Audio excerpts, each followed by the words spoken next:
নমস্কার বন্ধুরা, সহজপাঠ A to Z YouTube চ্যানেলে তোমাদের সকলকে স্বাগত জানাই।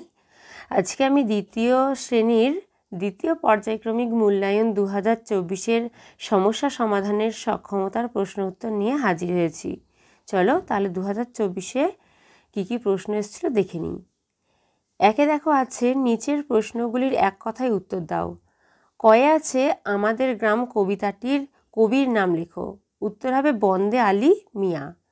ক্ষয়ে দেখো, শক্তিনাথ বাবু তার নৌকার কি নাম দিলেন। উত্তর হবে রক্তজবা। দুয়ে দেখো, আন্ডারলাইন দি রাইট অ্যান্সার, যেটা ঠিক তার সেটাকে আন্ডারলাইন করতে বলেছে। আমি এখানে টিক চিহ্ন দিয়ে দিয়েছি, তোমরা এটা আন্ডারলাইন করবে। এতে আছে পটেটোস আর মানে হচ্ছে আলুর রং হয় রেড, লাল অথবা ব্রাউন অথবা বাদামি ইন কালার, তাহলে আলুর রং হয় ব্রাউন, তাই এটা ব্রাউনটাই দাগ দেবে। বিয়ে আছে দিস ইজ না আর টু বলস, এখানে দিস হচ্ছে প্লুরাল, তাই হচ্ছে আর বলটাও প্লুরাল, তাই এটা হবে আর। তারপর তিনে দেখো, ফাঁকা ঘরের সঠিক উত্তর বসাও। কয়ে আছে 15 গুণ 0 সমান 15 0 0।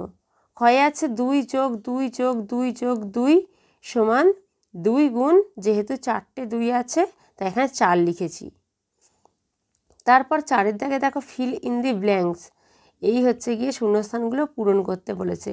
Tomato টমেটোজ, Camel CAMELS. তারপর দেখো 5-এ আছে বিয়োগ করি।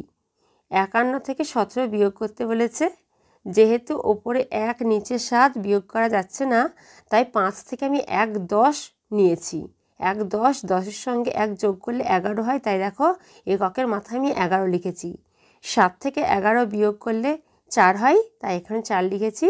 আর যেহেতু 5 থেকে 1 10 আমি এখানে ভেঙে নিয়েছি, তাই 5 থেকে 1 10 বাদ দিলে 4 থাকে। এবার দেখো 4 থেকে 1 বিয়োগ দিলে 3 হয়, অতএব আমার এখানে 34 বিয়োগ করে উত্তর হয়েছে। এরপরে দেখো 6-এ আছে, নিচের সমস্যাটির সমাধান করো। স্কুলে আমার 24 জন বন্ধু, প্রত্যেককে 2টি করে লজেন্স দেব। কতগুলো লজেন্স লাগবে হিসেব করি।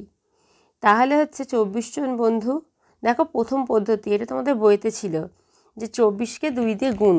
সহজভাবে ভেঙে করলে কি হয়, 24কে ভাঙলে 20 আর 4 হয়। দেখো এই ঘরগুলোতে লিখেছি ওপরই 20 আর 4, 2 দিয়ে গুণ, তাহলে 20কে 2 দিয়ে গুণ করলে 40 হয়, 4কে 2 দিয়ে গুণ করলে 8 হয়। এবার হচ্ছে 40 আর 8 যোগ করলে 48 হয়। এবার দ্বিতীয় পদ্ধতি, যেটা আমরা সহজেই করে থাকি, কি করি, 24কে 2 দিয়ে গুণ করি, 24 দুগুণে 48। এবার বলেছে 10-এ সঠিক লাইন মেনে সঠিকভাবে নিজের নাম ইংরাজিতে লেখো। যদি আমার নাম ধরো, আমার নাম রিম্পা দে, তাহলে যেহেতু নামের প্রথম অক্ষর বড় হাতের হয়, তাই আমি বড় হাতে দেখো 8টা লিখেছি, বাদ বাকিগুলো ছোট হাতে লিখেছি। আবার টাইটেল বা পদবীর যেহেতু স্টার্টিং বা পদবীর যে অক্ষরটা দিয়ে শুরু হয় সেটা বড় হাতে লিখতে হয়, তাই সেটা বড় হাতে লিখেছি, আর হচ্ছে বাদ বাকিগুলো ছোট হাতের লিখেছি। এই ছিল আমাদের দ্বিতীয় শ্রেণীর প্রশ্ন উত্তর। আজকের ভিডিও তাহলে এই পর্যন্তই থাক। আবার পরের দিন নতুন কোনো ভিডিও নিয়ে তোমাদের কাছে হাজির হব। আমাদের চ্যানেলটিকে ভালো লেগে থাকলে অবশ্যই লাইক, কমেন্ট ও শেয়ার করতে ভুলো না। আর এরকম নতুন নতুন ভিডিও পেতে অবশ্যই আমাদের চ্যানেলটিকে সাবস্ক্রাইব করো ও পাশে থাকা বেল আইকনটি প্রেস করো।